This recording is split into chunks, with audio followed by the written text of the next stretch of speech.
इस कहानी की शुरुआत होती है साउथ अफ्रीका के जंगलों से। इस जंगल में हमें कई तरह के पशु पक्षी देखने को मिलते हैं। फिर हम एक फीमेल चीता को देखते हैं जिसके 3 छोटे छोटे बच्चे होते हैं। लेकिन तभी जंगल में भगदड़ मच जाती है क्योंकि वहाँ जंगल का राजा शेर आ गया था। फिर उसे देखकर वो फीमेल चीता भागने लगती है, लेकिन वो शेर उसे पकड़ लेता है और मार देता है। अब उस चीता के तीनों बच्चे अनाथ हो जाते हैं। जब रात होती है तो उन तीनों में से एक चीते का बच्चा चलकर हाईवे पर आ जाता है। तभी उसे देखकर एक कार रुकती है। उस कार में से जैन नाम का एक लड़का बाहर निकलता है जो उस बच्चे को देखकर काफी खुश होता है। वो अपने पिता को इसे अपने साथ घर ले जाने के लिए कहता है और उसे गोद में उठा लेता है। पहले तो उसके डैड मना करते हैं, लेकिन बाद में वो मान जाते हैं क्योंकि वो जानते थे कि अगर इसको यहाँ पर अकेला छोड़ दिया गया तो ये किसी कार के नीचे आ जाएगा। जब वे उस छोटे बच्चे को लेकर अपने घर पहुँचते हैं तो उस चीता के बच्चे को देखकर जैन की माँ बहुत खुश होती है। अब वे तीनों डिसाइड करते हैं कि जब तक ये बच्चा बड़ा नहीं हो जाता ये हमारे साथ हमारे घर में ही रहेगा। लेकिन जैन के मॉम डैड ये भी जानते थे कि चीता के बच्चे को घर में रखना खतरे से खाली नहीं है। लेकिन जैसे जैसे समय बीतता है वे भी उस बच्चे को प्यार करने लगते हैं। जैन उस बच्चे का नाम डूमा रखता है।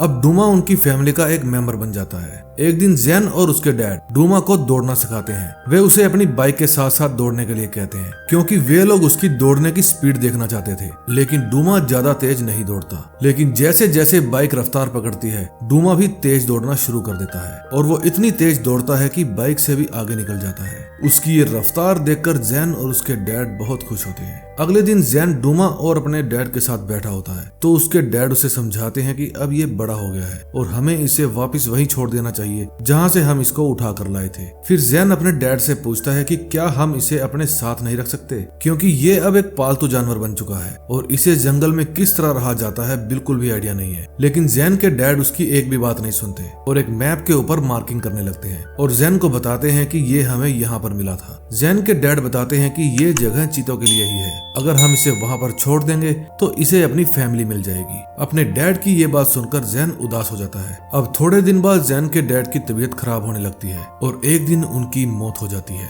अपने डैड की मौत के बाद जैन भी काफी अकेला हो गया था क्योंकि वो ज्यादातर समय अपने डैड के साथ ही बिताता था। अब उनके घर का इनकम सोर्स भी खत्म हो गया था। इसलिए जैन की मॉम उसे बताती है कि अब हमें अपनी प्रॉपर्टी को रेंट पर देकर शहर तुम्हारी आंटी के पास जाना होगा ताकि मैं भी कोई जॉब कर सकूं। फिर जैन पूछता है कि डूमा कहाँ रहेगा। उसकी मॉम बताती है कि डूमा भी हमारे साथ ही रहेगा। अगले दिन जैन की मॉम डूमा और जैन को लेकर शहर की तरफ निकल पड़ती है। शहर में जाने के बाद वो जैन का एडमिशन एक स्कूल में करवाती है और खुद भी अपने लिए एक जॉब ढूंढ लेती है। जब जैन और उसकी मॉम घर से बाहर होते हैं तो डूमा जैन की आंटी के पास घर में ही रहता है। लेकिन जैन की आंटी डूमा से डरी डरी रहती है। अब एक दिन जब जैन की मॉम उसको लेकर स्कूल छोड़ने के लिए जाती है तो घर का दरवाजा खुला होने के कारण डूमा घर से बाहर आ जाता है। वो उनकी कार का पीछा करते करते जैन के स्कूल तक पहुंच जाता है। जब जैन अपनी क्लास में पढ़ रहा होता है तो डूमा उसे खिड़की से देख रहा होता है। उसे देखकर जैन परेशान हो जाता है। फिर जैन अपने क्लास टीचर से बाहर जाने की परमिशन मांगता है, लेकिन उसके टीचर मना कर देते हैं। लेकिन जैसे ही डूमा के ऊपर बच्चों की नजर पड़ती है तो सभी बच्चे डरकर वहां से भागने लगते हैं क्योंकि उन्होंने आज से पहले कभी भी चीता को इतने पास से नहीं देखा था। तभी जैन डूमा को ढूंढने लगता है। जब वो डूमा को ढूंढने के लिए एक वॉशरूम में जाता है तो वहाँ कुछ बच्चे आकर उसे तंग करने लगते हैं। लेकिन इससे पहले कि वो बच्चे जैन को कोई चोट पहुंचाते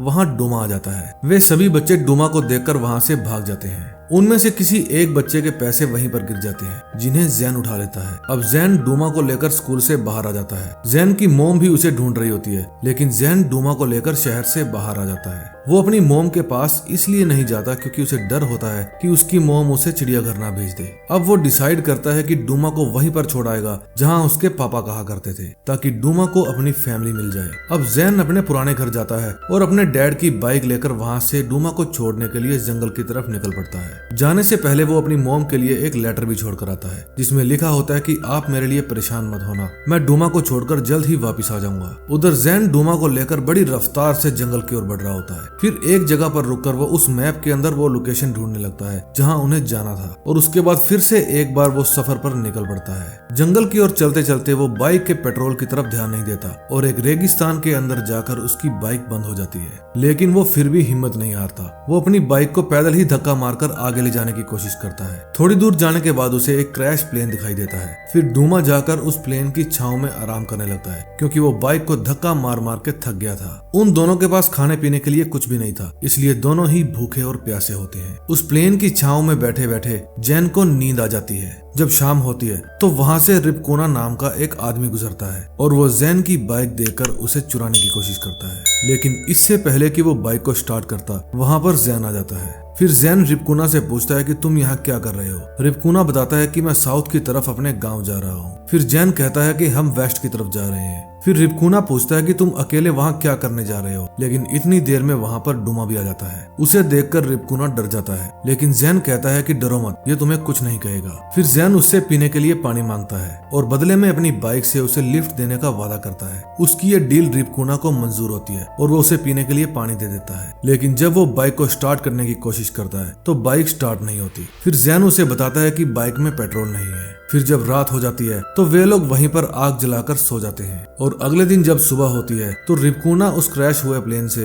एक पैराशूट बाहर निकालता है और उस पैराशूट को जैन की बाइक के साथ बांध देता है, जिससे हवा के दबाव के कारण बाइक आगे बढ़ने लगती है। अब वे तीनों अपने सफर पर निकल पड़ते हैं। अगले सीन में हम जैन की मोम को देखते हैं जो उसके जाने के बाद काफी उदास होती है। फिर वो जैन के मिसिंग के पोस्टर पूरी सिटी में छपवा देती है, लेकिन फिर भी उन्हें अभी तक जैन की कोई भी खबर नहीं मिली थी। अब रेगिस्तान में चलते चलते वे एक ऐसी जगह पर आ जाते हैं जहां उन्हें अपनी बाइक को छोड़ना पड़ता है क्योंकि सामने एक छोटी सी पहाड़ी थी और उन्हें उसके पीछे जाना था। वहां काफी ज्यादा गर्मी होने के कारण जैन और डूमा एक पहाड़ी की छांव में बैठ जाते हैं और रिपकोना खड्डा खोदकर पानी निकालने की कोशिश करता है। थोड़ी देर की मेहनत के बाद रिपकोना वहां से पानी निकालने में कामयाब हो जाता है। रिपकोना को ऐसे काम का एक्सपीरियंस था, इसीलिए वो जमीन में से पानी निकाल लेता है। इस पानी से वे तीनों अपनी प्यास तो बुझा लेते हैं, लेकिन उनके पास खाने के लिए कुछ भी नहीं होता। कई दिनों से भूखा होने के कारण वे कमजोर होने लगते हैं। तभी जैन अपने पास में एक शतुरमुर्ग को देखता है। फिर वो डूमा को कहता है कि जाकर उसका शिकार करो। डूमा ने आज तक कभी भी किसी चीज का शिकार नहीं किया था, इसीलिए उससे शतुरमुर्ग का भी शिकार नहीं होता, लेकिन वो उसे दूर भगाने में कामयाब हो जाता है। फिर वो अपने सूंघने की तेज पावर से शतुरमुर्ग के अंडों को ढूंढ लेता है। फिर वे उन अंडों को खाकर अपना काम चलाते हैं। फिर रिपकोना जैन से पूछता है कि तुम आखिर जा कहाँ रहे हो और क्यों जा रहे हो। फिर जैन रिपकोना को अपना मैप दिखाता है और बताता है कि मैं वहाँ डूमा को छोड़ने के लिए जा रहा हूँ ताकि इसे अपनी फैमिली मिल सके। जब रिपकोना उस जगह को देखता है तो वो कहता है ये जगह तो काफी ज्यादा दूर है, वहाँ जाना खतरे से खाली नहीं होगा। तभी जैन कहता है कि मैं किसी भी खतरे से नहीं डरता। फिर रिपकोना जैन को कहता है कि आधे रास्ते तक तो मैं तुम्हें छोड़ दूंगा, लेकिन उसके बाद तुम अपने आप देख लेना। अब रात वहीं पर बिताने के बाद वे लोग अपने आगे के सफर पर निकल पड़ते हैं। जब थोड़ी दूर चलने के बाद जैन अपने कंपास में देखता है तो उसे पता चलता है कि रिपकोना उसे गलत दिशा में लेकर जा रहा है, लेकिन वो फिर भी इसके बारे में उससे कोई बात नहीं करता और उसके साथ साथ चलता है। रास्ते में उन्हें एक हीरो की खदान मिलती है, लेकिन तभी वहाँ जैन की मोम एक हेलीकॉप्टर में उन्हें ढूंढने के लिए आती है। वे तीनों उस हेलीकॉप्टर को देखकर छिप जाते हैं। फिर वो हेलीकॉप्टर वहाँ से चला जाता है और रिपकोना उस खदान के अंदर जाकर हीरो को ढूंढने लगता है। तभी वहाँ उस गुफा के अंदर से तेज आवाज आती है। फिर जैन भागकर अंदर जाता है। जब जैन अंदर पहुंचता है तो वो देखता है कि रिपकोना वहाँ पर मिट्टी के अंदर धंसा पड़ा है। फिर जैन उसे निकालने की कोशिश करता है और उससे पूछता है कि तुम मुझे नॉर्थ की तरफ क्यों लेकर जा रहे थे। फिर रिपकोना बताता है कि वो वाला रास्ता लंबा था, मैं तुम्हें पहाड़ी रास्ते से लेकर जा रहा था क्योंकि ये रास्ता छोटा है। लेकिन जैन रिपकोना की बात पर विश्वास नहीं करता, इसलिए वो उसे ऐसे ही छोड़कर वहां से चला जाता है। आगे जाकर जैन को एक नदी मिलती है। फिर जैन उस नदी को पार करने के लिए सूखी हुई लकड़ियों को इकट्ठा करके एक नाव बनाता है और उस नाव के अंदर बैठकर डूमा को साथ लेकर वहां से निकलने लगता है। जब आगे चलकर जैन को पता चलता है कि आगे चलकर ये नदी झरना बनकर नीचे गिरती है तो वो काफी घबरा जाता है। फिर वो अपनी नाव से नदी में कूद जाता है, लेकिन उस नदी में मगरमच्छ होते हैं जो उन पर हमला करने की कोशिश करते हैं, लेकिन जैन डूमा को लेकर सेफली नदी के किनारे पर पहुंच जाता है। अब जैन और डूमा जिस जंगल में पहुंच गए थे वहां पर और भी जानवर होते हैं। डूमा शिकार करने जाता है लेकिन वापस नहीं आता, इससे वो दोनों आपस में बिछड़ जाते हैं। फिर डूमा शिकारियों के द्वारा लगाए गए एक ट्रैप के अंदर फंस जाता है। डूमा को ढूंढते ढूंढते रात हो जाती है। तभी एक जंगली सुअर जैन के पीछे पड़ जाता है। जैन उससे अपनी जान बचाकर भागता है, लेकिन तभी जैन का पैर एक पत्थर से टकराता है और वो नीचे गिर जाता है। रात को जब जैन को होश आता है तो वो रिपकोना और डूमा को अपने पास में ही पाता है। फिर रिपकोना बताता है कि मैंने डूमा को पिंजरे से बाहर निकाला और तुम्हारी जान बचाई है। फिर जैन रिपकोना को थैंक यू कहता है और उसे ऐसे ही छोड़कर भाग आने के लिए माफी मांगता है। फिर रिपकोना जैन को बताता है कि मैं पैसे कमाने के लिए शहर गया था, लेकिन वहाँ कुछ गलत लोगों के चक्कर में फंस गया जिसके कारण उसे जेल जाना पड़ा, लेकिन अब वो सुधर गया है और वापिस अपने गाँव जा रहा है। फिर जंगल में उन्हें एक हिरन दिखाई देता है। फिर जैन डूमा को उस हिरन का शिकार करने के लिए भेजता है, लेकिन डूमा इस हिरन का भी शिकार नहीं कर पाता। तभी शाम हो जाती है और उन्हें नदी के पार एक टूरिस्ट का कैंप दिखाई देता है। फिर वे दोनों उन्हें वहां से भगाने का एक प्लान बनाते हैं। फिर जैन अपनी शर्ट के अंदर एक सांप छुपाता है और एक घायल की तरह चलता हुआ उन टूरिस्ट के पास पहुंच जाता है। फिर टूरिस्ट उसकी जान बचाने के लिए जब उसके पास आते हैं तो जैन अपनी शर्ट को खोल देता है, जिसके अंदर से सांप निकलता है और सभी लोग सांप को देखकर डर जाते हैं और वहां से भागने लगते हैं। इस मौके का फायदा उठाकर जैन और रिबकुना उन लोगों का खाना चुरा लेते हैं। फिर वे वहां पर पड़ी एक नाव को उठाते हैं। फिर वे लोग उस नाव के ऊपर बैठकर अपनी मंजिल की तरफ बढ़ने लगते हैं। अब जैन अपनी जेब से पैसे निकालता है और रिबकुना को देने लगता है, जो उसे स्कूल में मिले थे। रिबकुना वे पैसे लेने से साफ साफ मना कर देता है, लेकिन जैन के बहुत बार कहने पर रिबकुना पैसे ले ही लेता है। फिर वो उन पैसों के बदले जैन को एक हीरा देता है और कहता है कि इसे हमेशा अपने पास रखना, ये तुम्हें हमेशा मेरी याद दिलाएगा। अब नदी को पार करने के बाद ये लोग पहाड़ी इलाके में होते हुए आगे बढ़ने लगते हैं। अब रिबकुना जैन को एक गुफा में ले जाता है और बताता है कि यहाँ से मेरा गांव थोड़ी ही दूरी पर है। फिर वो जैन को बताता है कि जब मैं छोटा था तो यहाँ पर खेलने के लिए आया करता था। फिर रिबकुना जैन को कहता है कि कल डूमा को छोड़ने के बाद तुम वापस अपने घर चले जाना, क्योंकि तुम्हारी मॉम तुम्हारा इंतजार कर रही है और उनका तुम्हारे सिवा इस दुनिया में कोई भी नहीं है। और अगली सुबह वे तीनों फिर से अपने सफर पर निकल पड़ते हैं। जब वे तीनों एक सूखी घास के मैदान से गुजर रहे होते हैं तो जहरीली मक्खियां इनके ऊपर हमला कर देती है। रिबकुना जैन को बचाने के लिए एक चादर से उसे ढक देता है, लेकिन वो मक्खियां रिबकुना को काट लेती है। अब वे किसी तरह वहां से बाहर तो आ जाते हैं, लेकिन मौसम खराब होने के कारण बारिश होने लगती है। अब रिबकुना की हालत पहले से ज्यादा खराब हो जाती है। वहाँ ठंड भी बहुत ज्यादा बढ़ गई थी, इसलिए रिबकुना जैन के दिए हुए पैसों में आग लगाता है ताकि उसे सर्दी से थोड़ी राहत मिल सके।